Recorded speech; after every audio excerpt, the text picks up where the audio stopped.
Today's podcast of Hellbent for Horror is brought to you by Audible.com. Get a free audiobook download and a 30-day free trial at audibletrial.com/Hellbent for Horror. Audible has over 180,000 titles to choose from for your iPhone, Android, Kindle, or MP3 player.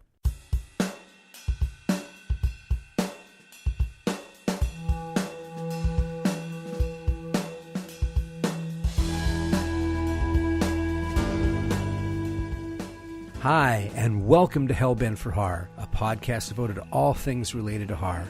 I'm S.A. Bradley, and I'm a lifelong movie lover, but my heart belongs to horror. My biggest thrill, however, is getting to talk to people about this stuff. I really want to start conversations with you. Before I get too deep into the show today, I wanted to take a moment to thank those of you who are listening to the show. A few weeks back, we passed the 1,000 download mark. It's a small thing in the scope of the podcast world, but to me, it's worth celebrating with you. This is a truly grassroots show, so this literally wouldn't be happening without you, the listener, and for that, I thank you. So, are sounds alive? Are the sounds a tree makes in the wind as much alive as a tree itself? Can something hide itself like a virus within sounds? Can a tone, a vibration, have the power to do you harm? Can a sound be evil?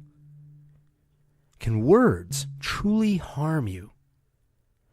What is it really that travels invisibly through the air, that penetrates our bodies and enters our heads directly through our ears? Of course, I'm asking this question to you as my voice enters your head. Why, I'm in there right now, aren't I? Am I a virus? I'll leave that answer up to you. Now, you might think those ideas I mentioned are far-fetched, yet there have been sounds that were outlawed through history. There were names that were not to be said out loud, lest you be damned. There are beliefs about sounds that carry something hidden inside them that will contaminate you if you listen. And there is a place where all of those fears about sounds and words are alive and well to this very day: music. Throughout the centuries, people have said that music was truly the voice of God. And throughout the centuries, people have said that some music is also the voice of the devil, that some sounds could be calling the devil up like a dinner bell. Now that I brought it up, you probably have a song in your head right now that you, at one time or another, felt was evil, dangerous to listen to, forbidden. And you're not alone, because music has the power to get right to our core. It can bypass our logic and our reasoning and jump directly to our emotions. We feel music from the inside out, and it can change our moods. We can lose inhibitions. We can lose control. Jazz, the blues, rock and roll, and heavy metal have all been called the devil's music at one time or another. But the belief in music as a conduit of the devil is much older than Jelly Roll Morton or Robert Johnson or Elvis Presley. And the marriage of horror and music predates Black Sabbath, Alice Cooper, or Slayer by several centuries. This goes all the way back to the Middle Ages, the 9th century. In musical terms, the appearance of the devil in music predates the invention of major and minor scales. That's how far back it goes. It all starts with the tritone, the restless interval, the devil's triad, Diabolus in musica, the devil in music. As you can tell, it goes by many names. And just like an evil spirit, the tritone was banished from music during the Middle Ages by the church, and there were strict penalties for any musician trying to sneak it into their work. Or so the legend goes. In reality, it was probably a pragmatic reason as much as a dogmatic reason. But just like so many other things, if enough people believe a legend, it can become a reality. So what's a tritone, and how did it get such a bad reputation? Well, first, a disclaimer. I'm not a music theorist, so I'm going to keep this as simple as possible.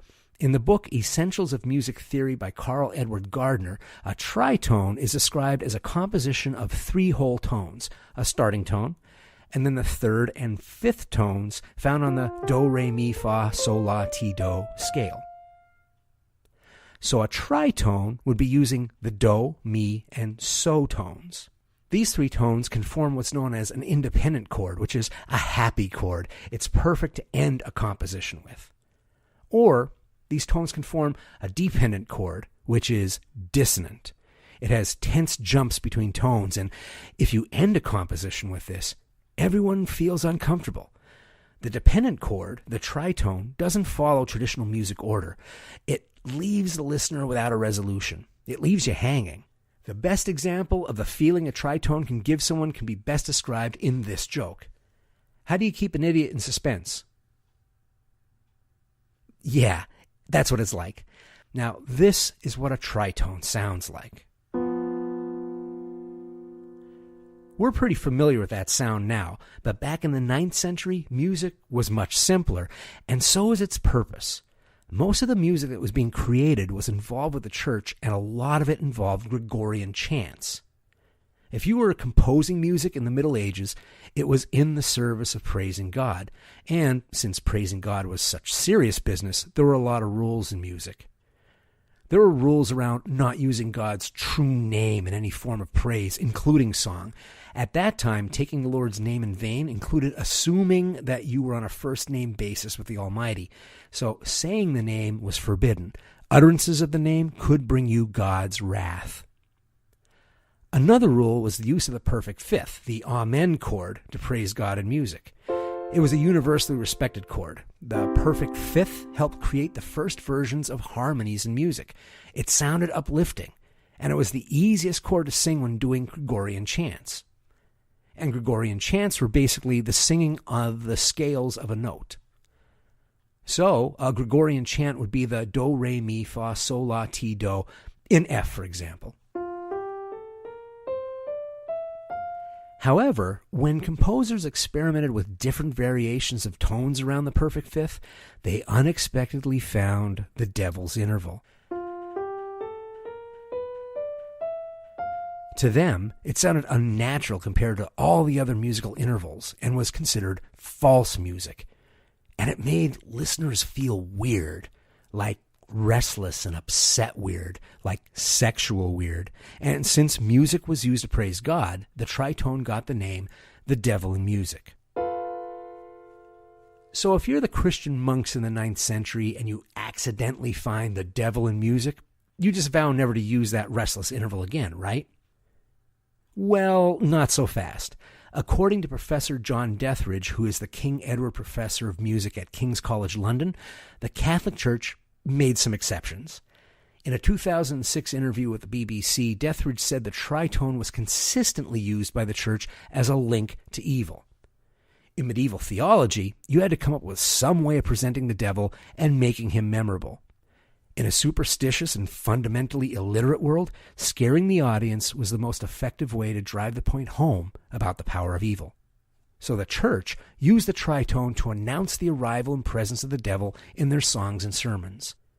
Also during the Middle Ages, the church put on traveling mystery plays. They would have a stage on a horse-drawn cart, and they would bring the mystery plays to villages. One of the most popular mystery plays was called The Last Judgment. On one side of the stage would be God, who would be introduced with the perfect fifth. On the other side of the stage would be the devil. His theme song was the tritone.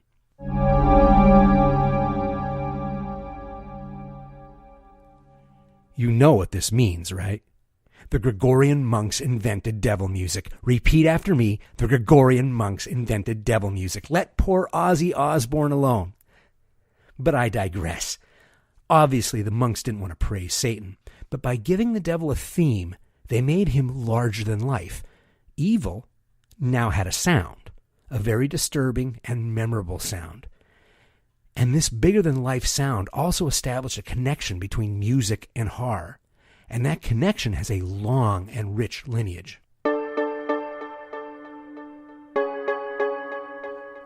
As music matured and found avenues outside of the church, secular musicians created music to tell darker stories. They drew on the gothic horror of the mystery plays, as well as the tritone. One genre of music intentionally embraced the dark power of the tritone and told stories of the devil and pagan rituals and goblins and the end of the world. That's right, classical music. Beethoven used it, Franz Liszt used it, Brahms, Stravinsky, Paganini, Bazzini, Edvard Grieg all used tritones in their compositions. In the case of Giuseppe Tartini's The Devil's Trill Sonata, Tartini plays the violin with such technical complexity that it's only tackled by virtuosos up to this day. Legend has it that Tartini had a dream where the devil told him precisely how to play the piece. Of course, the king of the tritone in classical music is Richard Wagner, specifically Wagner's Götterdämmerung. Not only is the tone of the music ominous and outright frightening, but the story is about Ragnarok. Not Christian Armageddon, Ragnarok, the Norse war between gods that destroys the world. In other words, Wagner tells a heathen story. During a decidedly Christian time in history, Wagner was metal before there was metal. What I think is significant about Götterdämmerung and other classical pieces like Faust is that composers are breaking free from church dogma. They are creating art from legends and lore and even the supernatural. They are now telling everybody's stories, even the horror stories. Of course, not all of the music that embraced horror needed to use the tritone. There was a rich vein of the macabre in old world folk music, and there was a subgenre of the traditional folk ballad that did more than just announce evil. It basked in it. I'll introduce this subgenre by reading some of the lyrics to one of the most popular ballads. This one was written around 1760.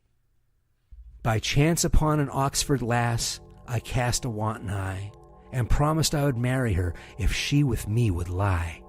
Thus I deluded her again into a private place, then took a stick out of the hedge and struck her in the face.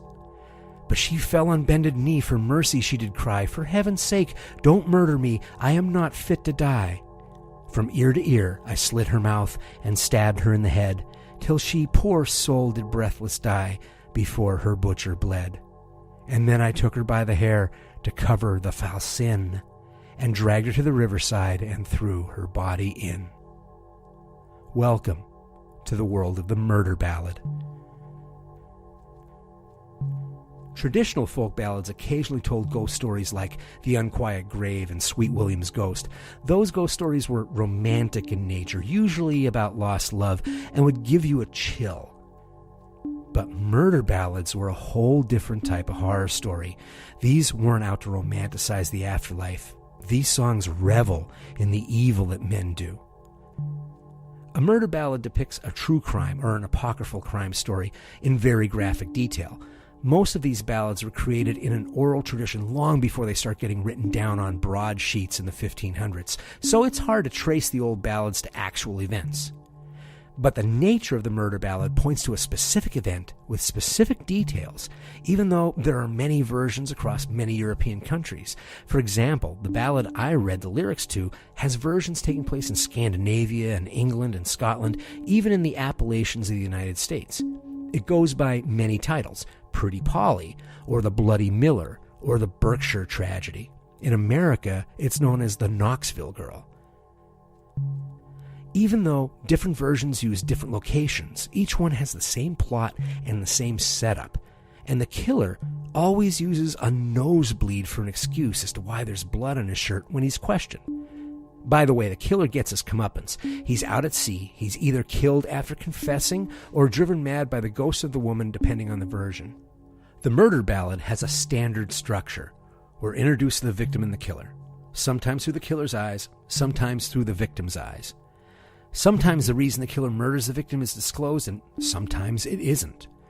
Then the story has the victim lured to the murder site. And then the murder is described in graphic detail. After that, the murderer either escapes or is captured. And most of the time when a killer is captured in the old world murder ballads, it's not by authorities. It's by the family of the victim.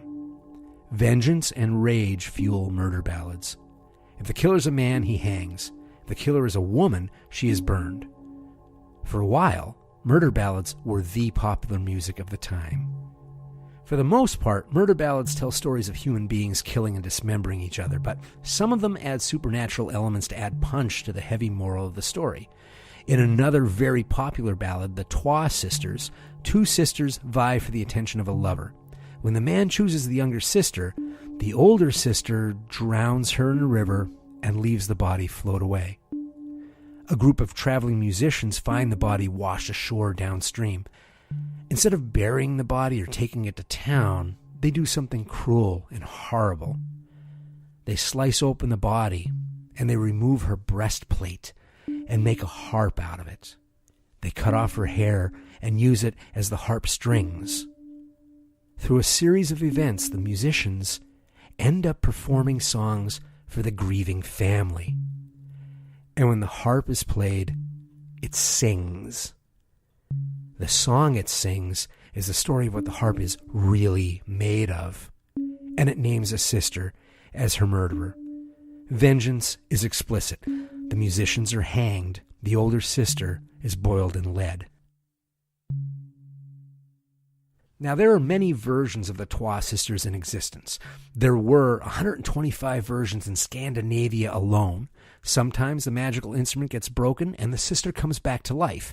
In others, there is no magical instrument and, instead, an innocent person is convicted of the crime and the murderous sister gets away with it. Harsh reality. In the end, after all the violence and gore, murder ballads usually end with a warning for you not to make the same mistakes as the killer. So 95% of the song is gore, violence, murder, bloodshed, revenge killing, and then it tacks on a 5% dose of morality play, which is exactly how exploitation filmmakers got around the production code in the 1930s.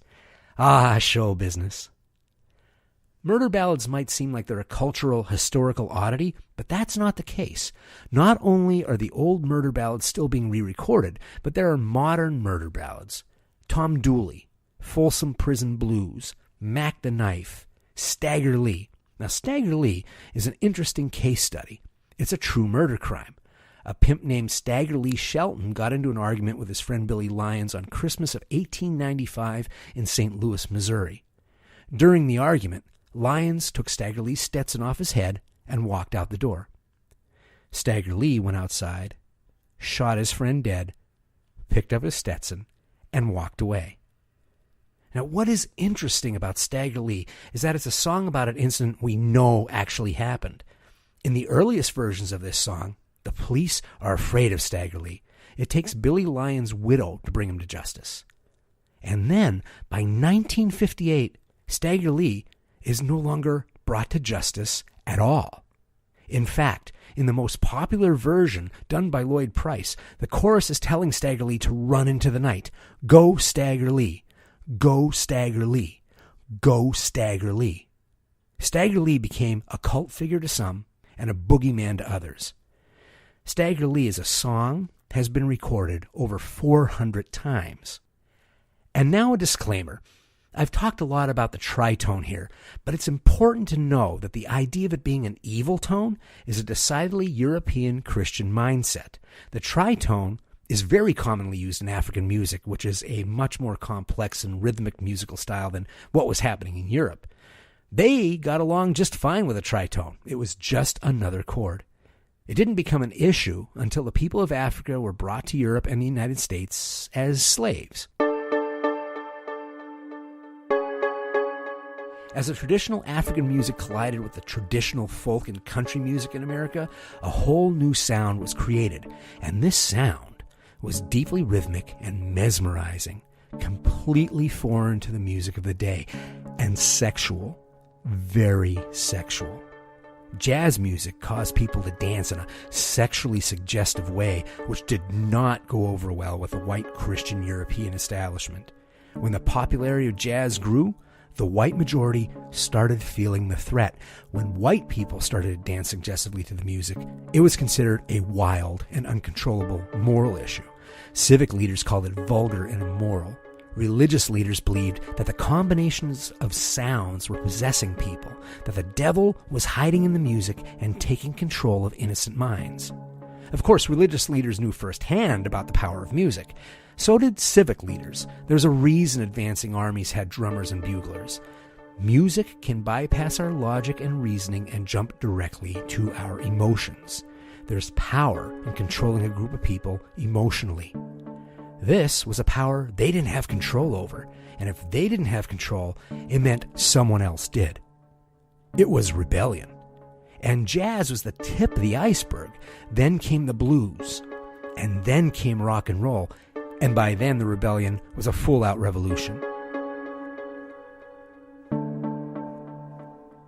Since America began, there's been a consistent religious hysteria just below the surface.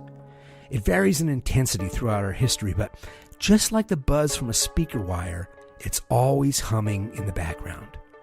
As the popularity of rock and roll increased, the attacks on it from religious leaders increased as well.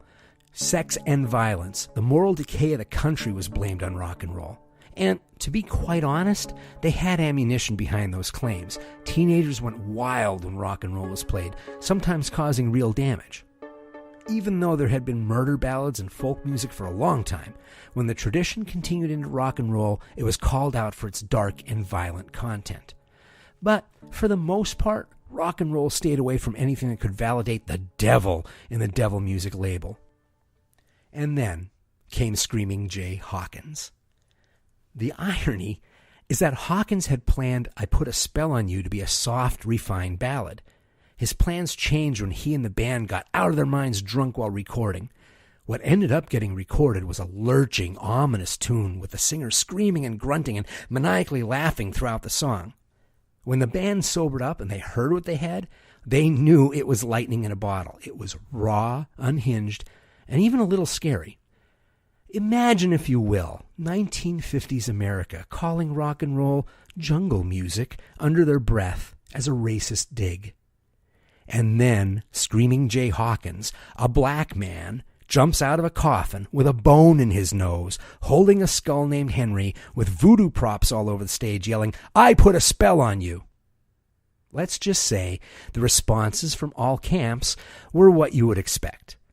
Even though many radio stations wouldn't play the song, I Put a Spell on You sold over 1 million copies without ever making the Billboard pop or R&B charts. And just like that, Screaming Jay Hawkins gave birth to shock rock. His work would influence Alice Cooper, Arthur Brown, and the Cramps. A much darker path was about to open up in rock and roll, one that would scare the deeply religious and give them fuel for the fire for decades to come. The spark that ignited the fuel didn't come from any shock rock artists. It came from the 4 nice boys from Liverpool. Of course, the Beatles were just riding the crest of civil unrest and cultural upheaval that was spreading across the world in 1966.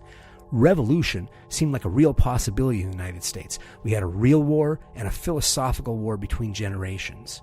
It seemed that everything the older generation held sacred was being questioned and trashed by the new generation of baby boomers. And then, in an interview with the Evening Standard, John Lennon casually remarked that Christianity was dying and the Beatles were more popular than Jesus now. At that time in 1966, Time magazine had its highly controversial Is God Dead cover. The youth culture was steeped in Eastern religions, neo-pagan mysticism, and spiritual enlightenment through LSD. Tensions were already high, and the formal churches were on the doomsday offensive. Lennon's flippant remark caused a firestorm. Radio stations banned their songs. Album-burning bonfires were held in Birmingham, Alabama. And then, in the same year, came the Beatles' controversial album cover for Yesterday and Today. It was known as the Butcher cover, and it had the Fab Four dressed in butcher's overalls with bloody meat draped over them and mutilated baby doll parts in their hands. But little did the Beatles know that a recording experiment that they tried on their song Rain would be the thing that start the dominoes tipping on a debate over the potential evil of sounds, words, and hidden messages in music. And that debate still goes on. The Beatles accidentally came upon the process of backmasking, which is the recording of a message backwards on a track. At the fade-out of the song Rain, the first line of the song is heard in reverse. Sunshine, rain, when the rain comes, they run and hide their heads. In the days of drugs, trances, and meditation, turntables and headphones, backmasking was an underground phenomenon. And that's when things got really weird. Rabid Beatle fans became obsessed with trying to find hidden messages in the Beatles' albums. And this started the strange conspiracy theory that Paul McCartney had died in 1966 and had been replaced with a lookalike to keep the band together. When the White Album came out, a caller at a radio station in Michigan said that he found evidence of Paul's death hidden in the songs Revolution 9 and I'm So Tired. The caller convinced the DJ, Russ Gibb, to play the song Revolution 9 in reverse, live, over the air.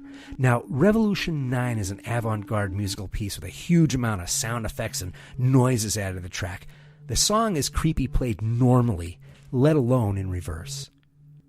As the song played over the air, the repeated phrase, number 9, number 9, number 9, became a garbled, turn me on, dead man. The phones lit up. Gibb was hooked.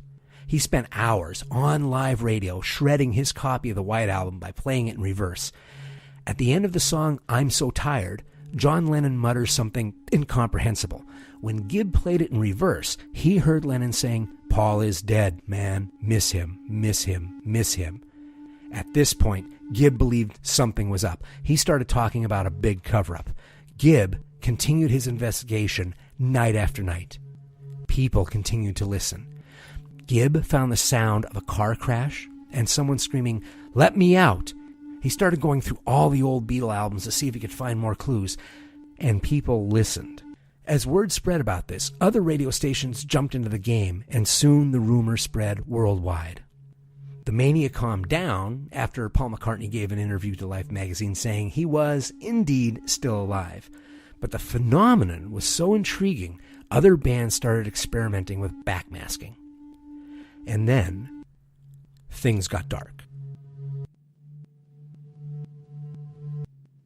In 1969, Charles Manson and his family are arrested for the Tate LaBianca murders that terrified the world. After testimony and interviews of Charles Manson, prosecutor Vincent Bugliosi brought the White Album back into the spotlight. He said that Manson believed that many of the songs on the album contained clues that confirmed his prediction of an apocalyptic white-on-black race riot called Helter Skelter. It was the name of one of the songs. It was also one of the words written in blood in the LaBianca house.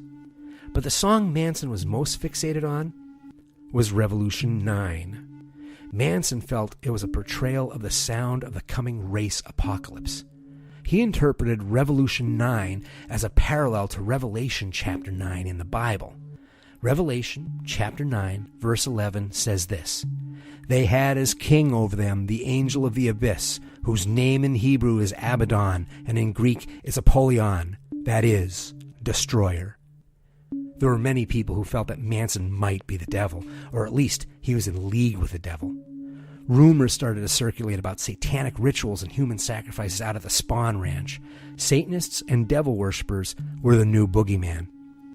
And then someone made an eerie connection with backmasking and Satanists. Occultist Aleister Crowley wrote in his 1913 book Magic, Book 4, that magicians should train themselves to think backwards by external means. His suggestion: play records backwards. Fundamentalist Christian groups claim that backmasked messages were traveling directly to the subconscious where they would be unknowingly accepted by the listener. Some fundamentalist leaders allege that rock stars were cooperating with the Church of Satan just to place hidden subliminal messages on records.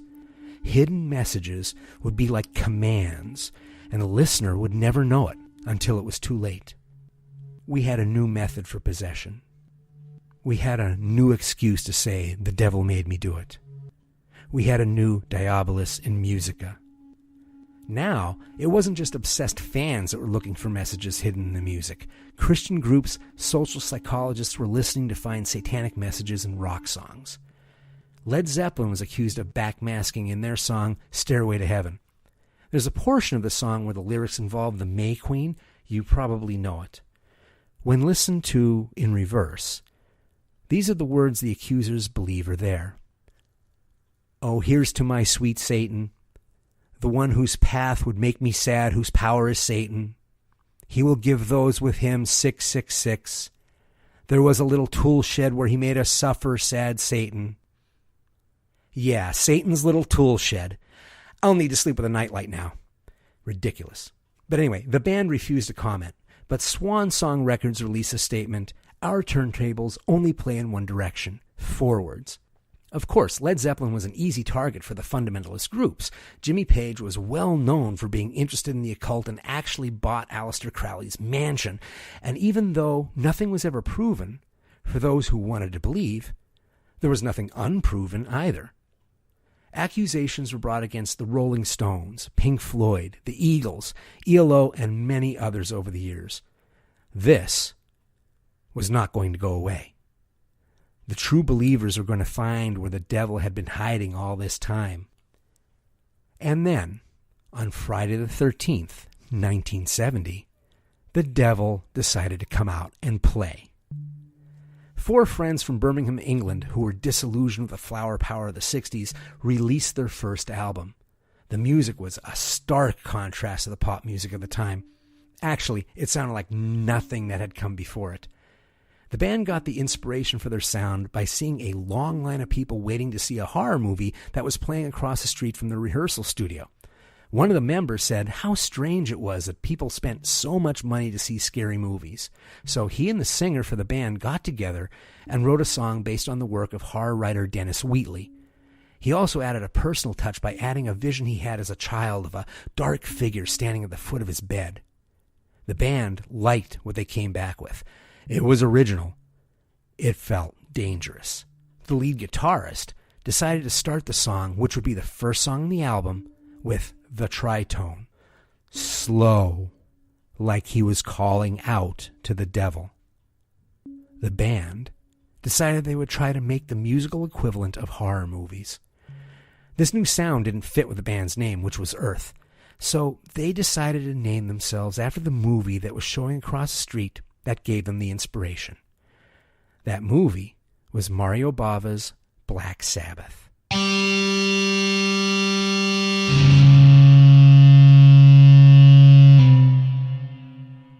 They said jazz was the devil's music. They said the blues was the devil's music. They said rock and roll was the devil's music.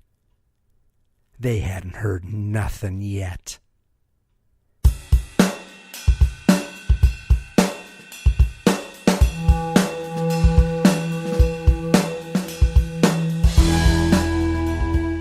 Thanks for listening to my show. I'd love to hear back from you. You can email me directly at scott@hellbentforhorror.com. For you, the listeners of Hellbent for Horror, Audible is offering a free audiobook download with a free 30-day trial to give you the opportunity to check out their service. To download your free audiobook today, go to audibletrial.com/hellbentforhorror. If you like the show and you're curious about audiobooks, sign up for the service through Hellbent for Horror. It helps make this podcast sustainable for me. I thank you in advance. And thank you for listening, folks. Hellbent for Horror was written and broadcast by me, S.A. Bradley, and produced by me and Lisa Gorski. You can subscribe to Hellbent for Horror on iTunes and Stitcher, and if you like the show, please consider writing a review on iTunes or Stitcher. It really helps. You can find more on our Facebook page at facebook.com/Hellbent for Horror, and I'm on Twitter at Hellbent Horror. You can also find more info on my website, hellbentforhorror.com. Till next time, snap boy hit.